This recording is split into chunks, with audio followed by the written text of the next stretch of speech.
जय हिंद, जय श्री राम। तो कैसे हैं आप सब लोग? अच्छे हैं? अच्छा होना भी चाहिए।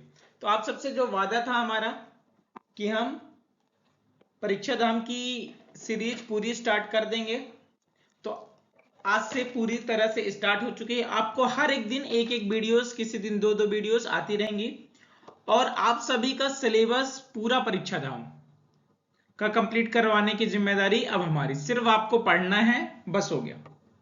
तो चलिए स्टार्ट करते हैं। परीक्षा धाम का आज हम पहला चैप्टर पढ़ेंगे, जो कि पहला चैप्टर आपका क्या है? मध्य प्रदेश का सामान्य परिचय। क्या साहब? मध्य प्रदेश का सामान्य परिचय। तो हम देखेंगे कि मध्य प्रदेश में है क्या क्या। तो सबसे पहले उसका देखेंगे भौगोलिक स्थिति, फिर प्रशासनिक स्थिति, फिर राजनीतिक स्थिति, फिर न्यायिक, फिर आर्थिक, मीन्स ज्योग्राफिकल देखेंगे, फिर उसका एडमिनिस्ट्रेशन देखेंगे, फिर पॉलिटिकल देखेंगे, फिर जुडिशियल देखेंगे, फिर लास्ट में देखेंगे आपका आर्थिक। फिर उसके बाद अपन स्टार्ट कर देंगे क्या। तो चलिए सबसे पहले देखते हैं कि हमको आज पढ़ना क्या क्या है। आज साहब ये पूरा चीज, ये अपना आज हम एक वीडियोस में कंप्लीट कर देंगे। फिर इसका अगला वीडियो दूसरे चैप्टर में, जितने चैप्टर हैं टोटल उतनी वीडियोस बनेंगी आपकी, ठीक है। तो सबसे पहले देखते हैं इसका सामान्य परिचय। तो जैसे आप सभी को पता होगा कि जो अपना भारत देश है, जो कि मैंने आपको हिस्ट्री और पॉलिटी की जो क्लासेस चल रही है उसमें बताया है, तो अपना भारत देश को 1947 में आजादी मिली। 1950 में आपका क्या हुआ?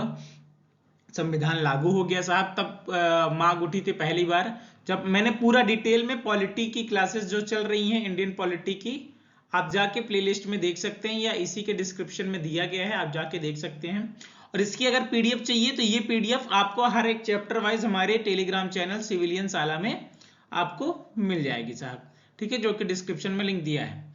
हाँ, तो 1950 में संविधान लागू हुआ। फिर लोगों की मांग उठी कि साहब हमें राज्य बनाना चाहिए। तो राज्य के भाषा के आधार पर आंध्र प्रदेश को पहला राज्य बनाया गया। फिर फजल अली आयोग आया, फजल अली आयोग को गठन किया गया 1953 में। 1956 में उसने अपनी रिपोर्ट दी, जिसमें से कि मध्य प्रदेश गठित हुआ। तो उस समय मध्य प्रदेश कैसा था, ये जब हम मध्य प्रदेश का पुनर्गठन पढ़ाएंगे उसमें बताएंगे आपको, ठीक। तो राज्य का गठन 1 नवंबर 1956 को होता है साहब। मध्य प्रदेश का गठन, जो कि मध्य प्रांत, मध्य भारत और विंध्याचल को बनाकर बनता है। इसके साथ मध्य प्रदेश का अंतिम पुनर्गठन 1 नवंबर 2000 को हुआ, जब अपना छोटा भाई छत्तीसगढ़ क्या हो गया, गया था एक मेले में और बिछड़ गया। तो इस तरह ये आपका गठन है। अभी आप देखेंगे कि प्रशासनिक प्रदेश की राजधानियां कितनी हैं, यानी स्टेट की कैपिटल्स टोटल कितनी हैं। तो उसमें देखेंगे सबसे पहले एडमिनिस्ट्रेटिव राजधानी या प्रशासनिक राजधानी जो आपकी भोपाल है। संस्कार राजधानी, कल्चरल कैपिटल क्या है आपका? जबलपुर है साहब। इकोनॉमिकल कैपिटल व स्पोर्ट्स कैपिटल में क्या है साहब? आपका इंदौर है। ऊर्जा के लिए आपको पता होगा सिंगरौली, वहीं है सबसे ज्यादा कोल माइंस वगैरह, तो इसलिए उसे ऊर्जा कैपिटल राजधानी कहा गया है। उसके बाद समर की राजधानी आपकी क्या है साहब? पचमढ़ी। पचमढ़ी क्यों कहा गया? क्योंकि यहाँ पास आप गर्मियों में जाएंगे तो आपको बहुत ही प्यारा मौसम मिलेगा, यहाँ पास मौसम बहुत प्यारा रहता है। और संगीत राजधानी, संगीत राजधानी किसे कहा गया है? मैहर को कहा गया है। किससे कहा गया है? मैहर को। तो प्रशासनिक राजधानी भोपाल, संस्कार राजधानी जबलपुर, आपकी आर्थिक राजधानी इंदौर, ऊर्जा राजधानी सिंगरौली, और ग्रीष्मकालीन राजधानी पचमढ़ी, और संगीत राजधानी आपकी मैहर। अब देखते हैं साहब कि जो अपना मध्य प्रदेश के उसके उपनाम क्या है।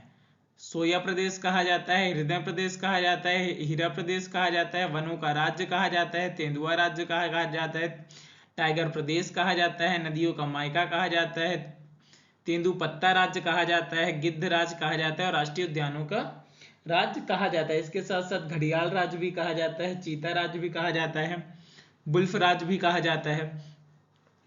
तो ये यहां पास सबसे ज्यादा पाए जाते हैं, इसकी वजह से इसका नाम ये सब पड़ा है साहब, ठीक। इसका नाम क्यों पड़ा है? क्योंकि यहां पास ये सब बहुत ज्यादा मात्रा में पाए जाते हैं। अब देखते हैं आपको मध्य प्रदेश के जिले कितने हैं टोटल। तो टोटल जिला अब प्रेजेंट टाइम पर हो चुका है साहब 55 में 53 कौन सा है, 54 कौन सा है, और आपका 55 कौन सा है। 53 कौन सा है साहब आपका, कौन है साहब, मऊगंज। 54 पांडुरना, 55 आपका मैहर। ठीक है, तो इस तरह प्रेजेंट टाइम पर टोटल साहब आपके 55 जिले हैं। अगर ये जिला आपको देखना है तो हमारी मैप की सीरीज चल रही है, कहां चल रही है साहब, मैप की सीरीज। इंडिया, उसमें वर्ल्ड का मैप, इंडिया मैप, और इंडिया मैप हो चुका है, उसके जिले हो चुके हैं। अब आपको ये मध्य प्रदेश का मैप और उसके जिले वहीं पास करा दिए, वहां जाके आप देख सकते हैं। नहीं, एक बार नॉर्मल से देख लीजिए साहब कि कितने जिले हैं, टोटल 55 जिले। ये फोटो आपके पास होने चाहिए, आप एक बार भर लीजिएगा। ठीक है, तो अब आते हैं मध्य प्रदेश के प्रतीक चिन्ह, प्रतीक चिन्ह, नेशनल स्टेट एम्ब्लम के बारे में। ठीक है, तो सबसे पहले देखते हैं राजकीय पशु। स्टेट एनिमल कौन सा है आपका, बारहसिंगा, जिसे रेनडियर भी कहा जाता है।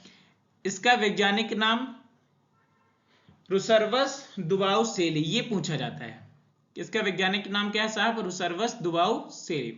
इसकी प्रजाति कौन सी है, इसकी प्रजाति सर्विडी या फिर ब्रेडरी प्रजाति। ये प्रजाति तो नहीं पूछा जाता ज्यादा। बाहुल क्षेत्र कान्हा किसली उद्यान में, ये पूछ सकते हैं किस उद्यान में पाए जाते हैं। ये आपके मंडला और बालाघाट में उद्यान पड़ता है। जिस दिन आपको नेशनल पार्क बताएंगे उसमें पूरा डिटेल बता देंगे कितने उद्यान है टोटल अभी। उसके साथ साथ साहब आपके क्या है, 1981 में इसे घोषित किया गया था। इसकी विशेषता है साहब 2017 में कान्हा किसली राष्ट्रीय उद्यान ने भूर सिंह द बारहसिंगा नाम से अपना शुभंकर जारी किया था। ये प्री में पूछा गया है क्वेश्चन, 2020-21 में ये क्वेश्चन आया था साहब कि भूर सिंह द बारहसिंगा किस नेशनल पार्क का है। तो भूर सिंह द बारहसिंगा शुभंकर कहां का है, ये पूछा जाता है। ठीक, देखिए साहब, ये हमारा परीक्षा धाम की क्लासेस चल रही हैं। एक जिस दिन अपना ज्योग्राफी खत्म हो जाएगा उसी दिन इसका पूरा ऑब्जेक्टिव, कौन सा, ऑब्जेक्टिव बेस्ड क्वेश्चन आपको इसी टेलीग्राम चैनल में एक एमपीपीएस, जैसे ये एमपी परीक्षा धाम है, वो परीक्षा धाम की आपको पूरा का पूरा हम आपको करा देंगे क्या साहब, आपके ऑब्जेक्टिव क्वेश्चन। ठीक है, अब देखते हैं दूसरा राजकीय पुष्प। राजकीय पुष्प क्या है, सफेद लिली है। वैज्ञानिक नाम लिलियम कैडिमम। कुल इसकी लिलियस, ये पूरे मध्य प्रदेश में पाया जाता है, व्हाइट लिली जिसे कहते हैं। और वर्ड, स्टेट वर्ड कौन सा है आपका, दूधराज। कौन सा साहब, दूधराज, या फिर बुलबुल कह सकते हैं साहब, बुलबुल। इसका अन्य नाम है पैराडाइज फ्लाई केचर। क्या साहब, पैराडाइज फ्लाई केचर या साहब बुलबुल। वैज्ञानिक नाम इसका पूछ सकता है, टर्पसिफोनी पैराडाइसे है। और इसके साथ साथ ये सरदारपुर अभ्यारण्य जो कि धार में है, यहां पाया जाता है। और सैलाना अभ्यारण्य कहां है आपके, रतनाम में। तो सरदारपुर अभ्यारण्य और आपका सैलाना अभ्यारण्य, इसका घोषित वर्ष कब है, 1981 में। यह हो गया आपका क्या, राजकीय पक्षी। अब आते हैं अगला, राजकीय मछली या फिर स्टेट फिश, महासीर। कौन सी साहब, महासीर। महासीर का वैज्ञानिक नाम पूछ सकता है, टोरफ्यूटिटोरा, टोरफ्यूटिटोरा, टोरफ्यूटिटोरा। प्रजाति आपकी टोर। बाहुल क्षेत्र कौन सा, नर्मदा नदी में पाया जाता है, खरगोन खंडवा में। इसका घोषित वर्ष 2011 में। विशेष, बड़वा में महासीर प्रजनन केंद्र स्थापित किया गया है। कहां किया गया साहब, बड़वा में। बड़वा में क्या किया गया, महासीर प्रजनन केंद्र। ठीक है, और ये थोड़ी सी दिया गया है कि आप बताइए हिरण और मृग में अंतर क्या है। तो हिरण साहब क्या कहते हैं, एंटिलर्स, वह है जो अपने सींगों को हर वर्ष गिरा देता है। हिरण मतलब अपनी जो उसकी सींग होती है उसको हर वर्ष गिरा देता है, जो हिरण होता है। लेकिन जो मृग होता है साहब, और गिरा देता है और उसकी नई सींगें उगाती है। जबकि जो मृग या फिर एंटेलोप होता है वह जिसमें सींगे गाय भैंस जैसी रहती हैं और वो आजीवन बनी रहती, वो कभी गिरती नहीं है, तो वो होता है मृग। एक होता है आपका मृग और एक होता है साहब आपका हिरण। तो डिफरेंट समझ में आ गया आपको। अब चलते हैं राजकीय पक्ष प्लांट ट्री के बारे में। कहां देखेंगे अपन? ट्री के बारे में। तो ट्री कौन सी है अपनी? आपका बनियान ट्री। कौन सा tree? Banyan tree. Banyan tree का वैज्ञानिक नाम क्या है साहब? वनस्पतिक नाम क्या है इसका? फाइकस वैनगेलेंसिस। और इसकी प्रजाति फाइकस है। बाहुल्य क्षेत्र पूरे मध्य प्रदेश में पाया जाता है। इसको 1981 में घोषित किया गया है साहब। ठीक, मध्य प्रदेश का पहला बरगद पार्क इंदौर में बनाया जा रहा है। कहां बनाया जा रहा है साहब? पहला बनियान पार्क। कौन सा पार्क? आपका बनियान पार्क। कहां बनाया जाएगा साहब? इंदौर में। ये पूछ सकता है। बड़गोदा। कहां? बड़गोदा इंदौर में आपका बनियान पार्क बनाया जा रहा है। इसके साथ साथ इसका राजकीय फल कौन सा है साहब? अपने देश का, अपने प्रदेश का स्टेट फ्रूट्स आम, मैंगो आम सबको पसंद होगा। इसका नाम पूछता है, वनस्पतिक नाम क्या है? मैंगीफेरा इंडिका है। ये पूरे मध्य प्रदेश में पाया जाता है। जैसे आपको पता होगा सुंदरजा आम जो आपके रीवा जिले में है और नूरजहां अलीराज में इसको जीआई टैग दिया गया है। इसके साथ साथ मध्य प्रदेश आम अनुसंधान केंद्र रीवा जिले के गोविंदगढ़ में है। ये भी आपको पता होना चाहिए। कहाँ है? रीवा जिले के गोविंदगढ़ में है। और रीवा जिले के सुंदरजा आम को ही जीआई टैग दिया गया, ये आपको तो पता होगा, है ना। टाइयो नो टेंगोगो जापान की आम की प्रजाति, विश्व की सर्वाधिक महंगी बिकने वाली प्रजाति। हाल ही में इसका उत्पादन मध्य प्रदेश के जबलपुर में प्रारंभ किया गया। ठीक, अब आते हैं राजकीय खेल के बारे में। आपका क्या है? मलखम, जो कि 2013 में घोषित किया गया है। ये क्षेत्र इसका मालवा है। मध्य प्रदेश के मलखम को एकेडमी उज्जैन में आपके स्थित है। ये मुझको पता नहीं था साहब कि उज्जैन में। इस बार मतलब गया महाकाल, तो महाकाल से जब आप थोड़ी बाहर निकलते वहीं एक ग्राउंड है, वहां पास मलखम देख रहे, मैं छोटे छोटे बच्चे बच्चियां सब मलखम में कर रहे थे। तब से मुझको याद होगा कि मलखम्ब जो है उज्जैन में ही इसकी एकेडमी है, इसीलिए यहाँ सबसे ज्यादा आपको हर हर जगह मलखम्ब की स्पोर्ट नहीं दिखेगा, लेकिन आप उज्जैन जाएंगे साहब तो वहां आपको मलखम्ब दिख जाएगा। 2020 में मलखम्ब को राष्ट्रीय खेल पुरस्कार में शामिल कर लिया गया है। ठीक, फिर आपका राजकीय फसल जिसके क्या है साहब? सोयाबीन। क्या है? क्रॉप्स सोयाबीन है। इसकी कुल कौन सी है? लेन्यूमिनेसी कहा जाता है। इसका वनस्पतिक नाम ग्लाइसिन मैक्स है।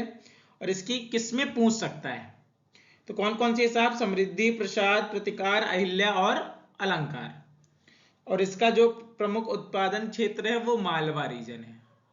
अब ये मालवा रीजन कहाँ है, ये सब आपको जब हम अभी पढ़ाएंगे, संभाग वगैरह भौगोलिक स्थिति बताएंगे, तो उसमें बताएंगे मालवा रीजन कौन सा है, मध्य प्रांत कौन सा है, हर चीज पूरा डिटेल में। अब आते हैं राजकीय नाट्य के बारे में। तो राजकीय नाट्य कौन सा है साहब? आपका राजकीय नाट्य आपका है माच। और इसका क्षेत्र कौन सा है? मालवा है। काहे का क्षेत्र आपका? राजकीय नाट्य का मालवा क्षेत्र का है। और मालवी लोक जीवन पर ही आधारित है। माच के प्रमुख कलाकार कौन से? सिद्धेश्वर सेन और ओम प्रकाश शर्मा। कौन है साहब? सिद्धेश्वर सेन और ओम प्रकाश शर्मा। तो राजकीय नाट्य माच।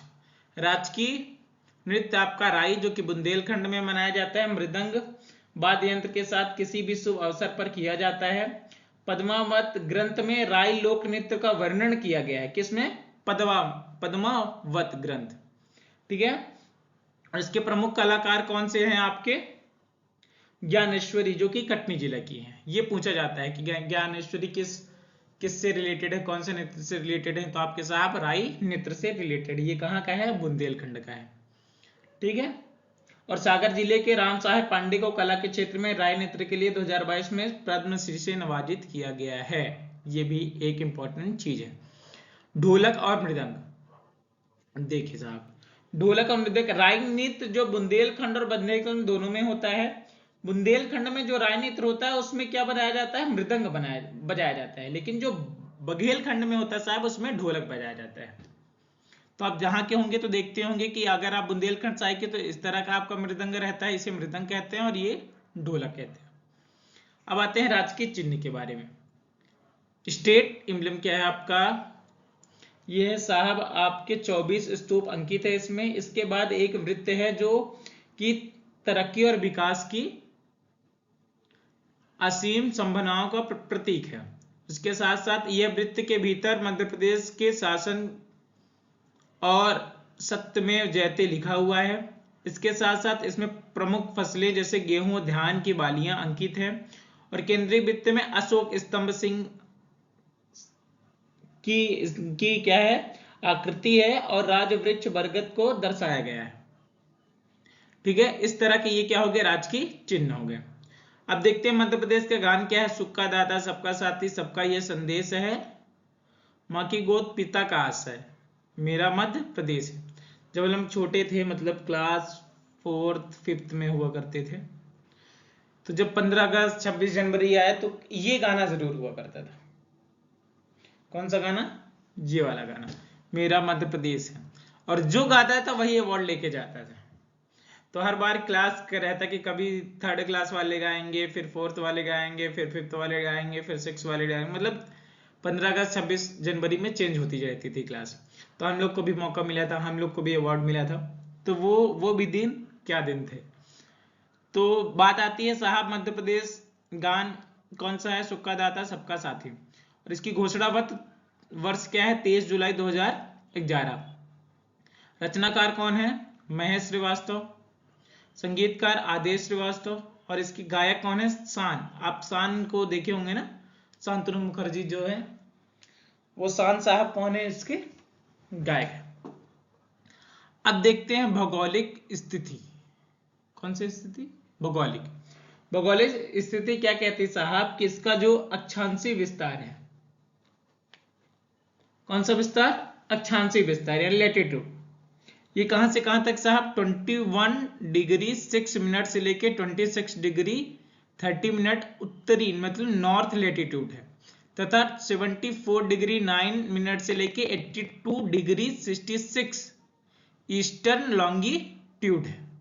ठीक है, ये ऑप्शन में आ सकता है, पूछ सकते हैं कभी कभी। मध्य प्रदेश की उत्तर दक्षिण में लंबाई कुल 605 किलोमीटर है, उत्तर से लेके दक्षिण तक। देखिए ये मैप है, यहां से लेके यहां तक इसकी लंबाई आपकी 605 किलोमीटर, और यहां से लेके यहां तक इसकी लंबाई है साहब 870 किलोमीटर।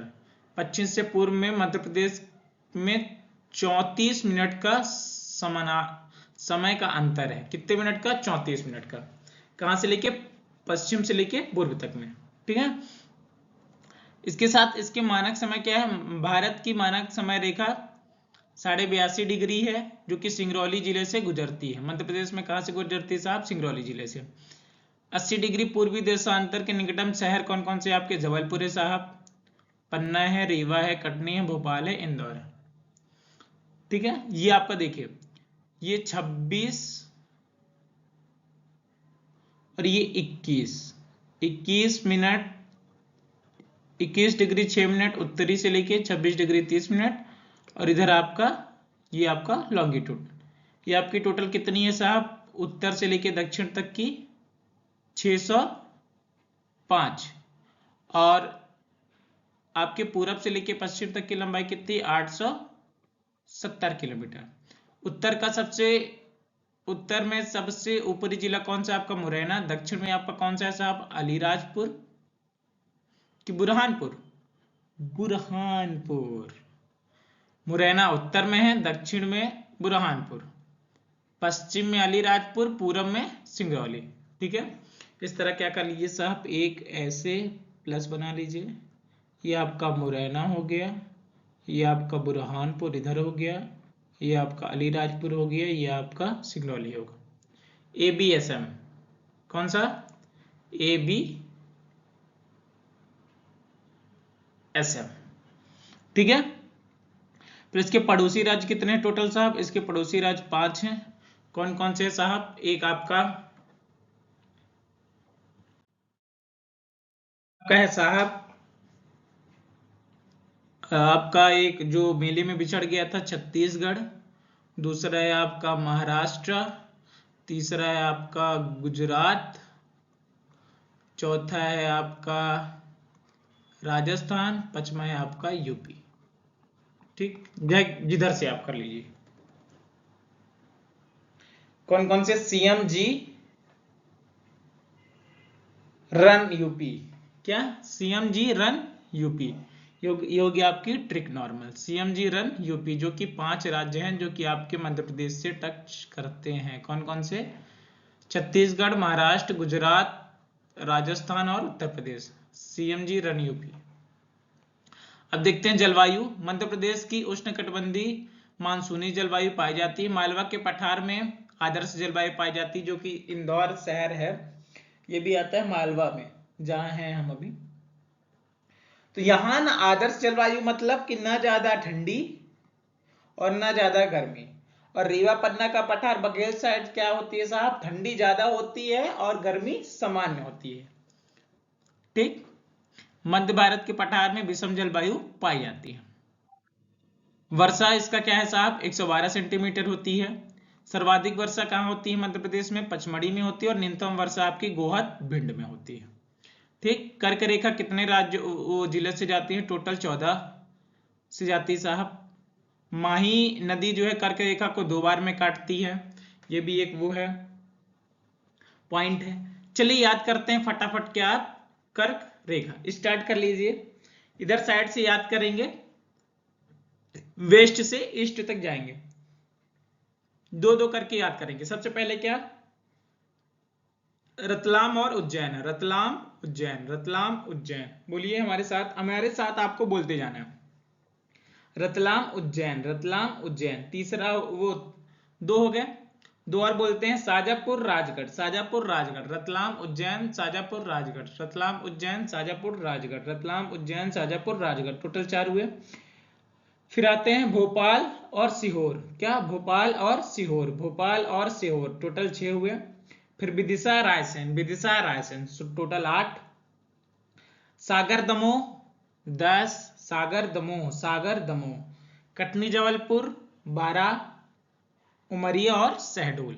इस तरह आपके कितने हो गए साहब? 14, जो कि कर्क रेखा को काटते हैं। ये हम मैप में हमारी जो सीरीज चल रही है आप जाके देख सकते हैं, हमारे यूट्यूब चैनल में प्लेलिस्ट में पड़ा होगा मैप, तो उसमें बहुत ही अच्छी तरीके से पढ़ाए हैं, आप जाके वहां पास देख सकते हैं। ठीक, मध्य प्रदेश का पूरा मैप पढ़ाए हैं साहब, मैप के आधार पर पूरी क्लासेस, उसके साथ साथ इंडिया का मैप पूरा पढ़ाए हैं, आप जाके देख सकते हैं। एक बार मैप की क्लासेस जरूर देख लीजिए आप। फिर आते हैं कर्क रेखा के निकटतम जो स्थित मध्य प्रदेश के प्रमुख शहर है, जैसे कौन कौन से? सांची है, विदिशा है, भोपाल है, जबलपुर है, उज्जैन है और आपका इंदौर है। अब देखते हैं केंद्रीय बिंदु। जो केंद्रीय बिंदु है, ये अखंड भारत का केंद्रीय बिंदु बरसाली बैतूल को माना जाता है। अखंड भारत, अखंड भारत मतलब समझे आप? अखंड भारत मतलब वो कि जब पाकिस्तान, अफगानिस्तान से लेके इधर म्यांमार वगैरह सब कुछ अपने भारत में हुआ करता था, उसे कहते हैं अखंड भारत। तो अखंड भारत का जो केंद्रीय बिंदु है वो कहाँ है? बरसाली बैतूल। कहाँ है? बैतूल। ठीक है, बैतूल, बैतूल। ठीक है, ये कहाँ है? अखंड भारत का बैतूल में। और भारत का भौगोलिक मध्य बिंदु कहाँ? मनोहर ग्राम, करौंदी जिला, कटनी। कहाँ? कटनी में है, कटनी जिला है, करौंदी वो है, और मनोहर ग्राम है। मनोहर ग्राम क्यों पड़ा? क्योंकि मनोहर गांव का नाम राम मनोहर लोहिया के नाम पर पड़ा है। किसके नाम पर? राम मनोहर लोहिया। इनकी बायोग्राफी बन रही है, आपको हमारे इस यूट्यूब चैनल में मिल जाएगी, तो आप जाके वो देख सकते हैं। इसके साथ साथ पृथ्वी का केंद्र बिंदु कहाँ है? मंगलनाथ मंदिर उज्जैन को माना जाता है। आप कभी भी जाइए उज्जैन, तो वहां से आपको, अगर आपके पास ट्रेन से भी जाते हैं तो आपको वहां घूमने की बहुत अच्छी अच्छी जगह है। जैसे कि आप महाकाल का दर्शन किए, फिर उसके बाद चले जाइए आप काल भैरव, 200-300 रुपए लेते हैं ऑटो वाले, आपको 6-7-8 मंदिर घुमा देते हैं। उसमें से एक मंगलनाथ का मंदिर है, वहां आप जाएंगे तो बहुत ही प्यारी मंदिर है। वहीं मंगलनाथ मंदिर के पास एक ढाबा है, वहां पास आप जाके दाल बाटी भी खा सकते हैं, बहुत ही फेमस ढाबा है। तो आप कभी भी उज्जैन जाइए तो मंगलनाथ मंदिर होके आइए, क्योंकि वो पृथ्वी का क्या है साहब? आपके केंद्रीय बिंदु क्या है केंद्रीय बिंदु? आपके पृथ्वी का। ठीक है, अब देखते हैं इसकी प्रशासनिक स्थिति क्या कहती है। प्रशासनिक स्थिति कहती है साहब कि जो संभाग है टोटल 10 संभाग है, जिले हैं टोटल 55 जिले हैं, आपके जो विकास खंड है वो आपके 313 विकास खंड है, तहसील आपकी 428 है साहब। ये नॉर्मल फैक्ट है। ग्राम पंचायत 30,922 है साहब, और आपके नगर निगम 16 है, 16 नहीं अब हो गई हैं 17। दो प्रस्तावित थी लेकिन उसमें से एक बनी है जो कि आपकी भिंड है। और आपके जो साहब नगर पालिका है वो 99 है, और आपका जो गांव है टोल 54,903 है। ठीक है, 54,903 गांव है और 23,922 आपके ग्राम पंचायत है। फिर आते हैं इसकी न्यायिक स्थिति देखते हैं ना, जुडिशियल देखते हैं। अभी एडमिनिस्ट्रेशन देख लिया, अब देखते हैं जुडिशियल में क्या हुआ। मध्य प्रदेश हाईकोर्ट की स्थापना जब अपने देश मध्य प्रदेश की स्थापना 1 नवंबर 1956 को हुई थी, तभी हुई थी क्योंकि उसके पहले नागपुर में हाईकोर्ट था अपना। 1 नवंबर 1956 से पहले नागपुर हाईकोर्ट था। मध्य प्रदेश का जो हाईकोर्ट भवन है उसके वास्तुकार हेनरी इरविन साहब हैं, और मध्य प्रदेश की 2 खंडपीठें हैं, एक इंदौर में है और एक ग्वालियर में, और प्रस्तावित है कहाँ? आपके भोपाल में। इसके साथ साथ जबलपुर हाईकोर्ट का भवन का निर्माण राजा गोकुल दास के सहयोग से किया गया। किसके सहयोग से किया गया है? राजा गोकुल दास के सहयोग से किया गया। मध्य प्रदेश का इंदौर देश का प्रथम वाटर प्लस शहर घोषित कर दिया गया। इसके साथ साथ आपको बता दें इंदौर को लगातार 7वीं बार स्वच्छता के लिए नंबर 1 माना गया है पूरे देश में, इंदौर और सूरत 2 को। अब देखते हैं इसका राजनीतिक स्थिति क्या कहती है, पॉलिटिकल। तो पॉलिटिकल से याद आया हमारी पॉलिटी, इंडिया पॉलिटी किसकी क्लासेस साहब? आपकी इंडियन पॉलिटी की क्लासेस चल रही हैं साहब कहाँ? इसी यूट्यूब चैनल में, जिसमें से कि हम आपको उसमें पढ़ा दिए हैं 1773 से लेके 1909 तक ये हो गया है। इसके साथ साथ 1909 से लेके आपके 1947 तक ये क्लासेस चल रही हैं लगातार। पूरी बेसिक टू एडवांस आपको मिलेगा, जो कि यूपीएससी एमपीपीएससी हर कॉम्पिटिटिव एग्जाम के लिए है साहब, आप जाके देख सकते हैं। तो देखते हैं मध्य प्रदेश की राजनीतिक स्थिति क्या कहती है। मध्य प्रदेश में सीटों का वितरण सबसे पहले विधानसभा, लोकसभा और राज्यसभा, तीन सदन हुए आपके मध्य प्रदेश। जैसे मध्य प्रदेश में तो विधानसभा होता है, विधानसभा से क्या चुनते हैं? सीएम साहब। लोकसभा और राज्यसभा से क्या चुन के आते हैं आपके साहब? क्या? प्रधानमंत्री साहब। तो विधानसभा की सीटें पहले जब 1956 से लेकर 2000 तक 320 हुआ करती थी, जब छत्तीसगढ़ अपना छोटा भाई मेले में नहीं खोया था। जब मेले में खो गया तो वो आधी सीटें लेके भाग गया। तब कितनी बची? 320। पहले 320 थी, अब कितनी होगी? 230। तो कितनी बची साहब? 230 बची, जिसमें से एसटी के लिए 47 सीटें और एससी के लिए 35 सीटें रिजर्व है। फिर आते हैं लोकसभा। लोकसभा में पहले 40 थी, अब टोटल 29 है, जिसमें से 6 सीटें आपको एसटी के लिए और 4 सीटें आपको एससी के लिए। और अविभाजित मध्य प्रदेश में राज्यसभा की सीटें 16 हुआ करती थी, अब साहब टोटल 11 सीटें हैं। जो कि अभी आपको पता होगा कि मध्य प्रदेश का चुनाव हुआ है, जिसमें से कि आपके डॉक्टर मोहन यादव जी को क्या चुना गया है? मुख्यमंत्री। तो किस चुनाव से हुआ है? विधानसभा का चुनाव। अब होगा साहब लोकसभा को चुनाव, जिससे आप क्या चुनेंगे? प्रधानमंत्री, जो कि अप्रैल में चुनाव है। आप सबको पता होना चाहिए कि चुनाव क्या साहब? अप्रैल में। ठीक है, 104वें संविधान संशोधन 2020 के तहत एंग्लो इंडियन समुदायों के संबंधित आरक्षित सीटों के प्रावधान को समाप्त कर दिया गया है। अब देखते हैं इसकी अन्य जानकारी, जिसमें से क्षेत्रफल कितना है साहब आपका? 30,82,52 वर्ग किलोमीटर। क्षेत्रफल की दृष्टि से सबसे बड़ा जिला छिंदवाड़ा हुआ करता था, जब से पांडुरना आ गया है तो छिंदवाड़ा चला गया, अब हो गया है आपका शिवपुरी। कौन सा हो गया है? शिवपुरी। और क्षेत्रफल की दृष्टि से सबसे छोटा जिला आपका निवाड़ी है, जो कि 2018 में बना है। कब बना है? 2018 में। मध्य प्रदेश और छत्तीसगढ़ के मध्य किरार घाटी विवाद के कारण मध्य प्रदेश की जो क्षेत्रफल है 30,08,245 कहा गया है। कितना? 30,08,245। पहले कितने थी? 30,8,252, अब है 30,8,245। जनसंख्या कितनी है? 7.5 करोड़ मान लीजिए साहब, 2011 के आंकड़े हैं इसके हिसाब से। मध्य प्रदेश की अधिकतम जनसंख्या कहाँ है साहब? इंदौर में है। सबसे कम कहाँ है साहब? निवाड़ी 2011 के सेंसस से, लेकिन 2000 अगर अभी देखा जाए तो उसके हिसाब से निवाड़ी है, और 2011 के हिसाब से आपके क्या है साहब? हरदा थी। ठीक है, कि निवाड़ी तो बने 2018 के बाद, इसीलिए अभी कौन है? निवाड़ी सबसे कम जनसंख्या। साक्षरता में कौन है साहब? साक्षरता कितने दशमलव है? 69.35% है साक्षरता आपका। कितना? 69.35%। मध्य प्रदेश के अधिकतम साक्षरता वाला जिला कौन सा है आपका? अपना प्यारा जबलपुर। बहुत ही प्यारी सिटी है, यहाँ हमें 4 साल रहने का मौका मिला। बहुत ही प्यारी, बहुत सारी यादें यहाँ हमारी कॉलेज से, दोस्तों से। इसके साथ साथ न्यूनतम साक्षरता वाला जिला कौन सा है आपका साहब? अलीराजपुर, जो कि 36 है। जबलपुर की 81 है। यहाँ बहुत अच्छे लोग हैं, जो पढ़े लिखे लोग हैं वो अच्छे होंगे ही। इसके साथ साथ अब देखते हैं लिंगानुपात। मध्य प्रदेश के वर्तमान लिंगानुपात कितना है? 931 है, जो कि रीवा और मध्य प्रदेश दोनों का एक समान।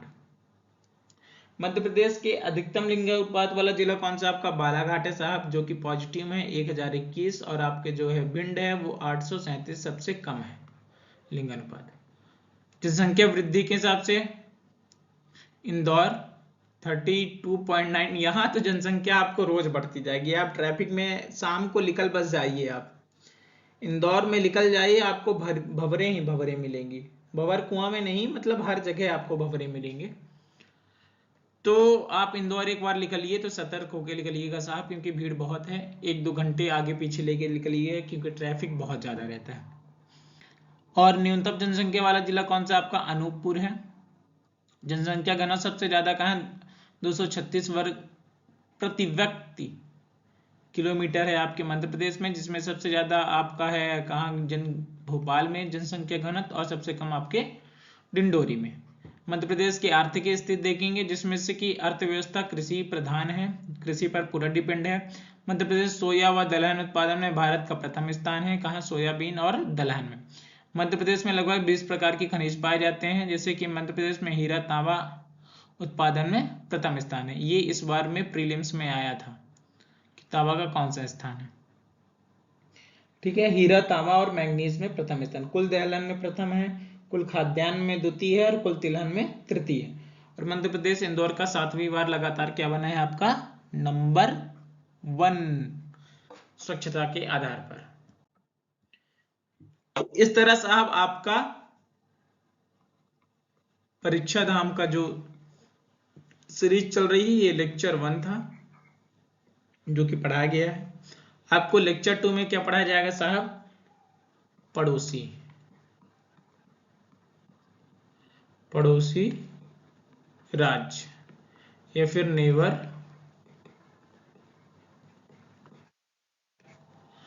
Neighbour state. कौन कौन से आपके? जैसे हमने बताया ना, CMG run UP, Chhattisgarh, Maharashtra, Gujarat, Rajasthan और उत्तर प्रदेश। ये पूरा डिटेल पढ़ेंगे आपके दूसरे लेक्चर में। तो ये लेक्चर कभी, जब तक पूरी परीक्षा धाम बुक नहीं कंप्लीट कर देंगे तब तक ये खत्म नहीं होगा, लगातार चलता रहेगा। इसके साथ साथ जिस दिन ज्योग्राफी खत्म हुई उसी दिन पूरा ज्योग्राफी का एक साथ, पूरी ज्योग्राफी का क्या होगा साहब? आपके टेस्ट होगा, MCQ। इस YouTube चैनल में आप सब लोग आ जाइएगा, लाइव आ जाइएगा, लाइव रहेंगे अपन। या फिर जो लाइव ना देख पाया तो वो क्वेश्चन देखते जाएगा और कमेंट बॉक्स में कमेंट करता जाएगा। वीडियो कैसी लगी ये कमेंट कर सकते हैं आप, और कौन कौन किसकी आपको वीडियोस चाहिए वो भी आप कमेंट में बता सकते हैं। वीडियो अच्छी लगी हो तो सब ठोक ठाक डालिए, लाइक शेयर सब्सक्राइब जो जो होता है, जितने फंक्शन होते हैं सब ठोक ठाक डालिए। ठीक है, और लगातार मेहनत करते रहिए, खूब पढ़ाई करते रहिए और खूब आगे बढ़ते रहिए, क्योंकि संघर्ष ही तो जीवन है। संघर्ष है तो मतलब आप जिंदा हैं, संघर्ष नहीं है तो मतलब आप जी नहीं रहे हैं। तो जय हिंद, जय श्री राम, वंदे मातरम।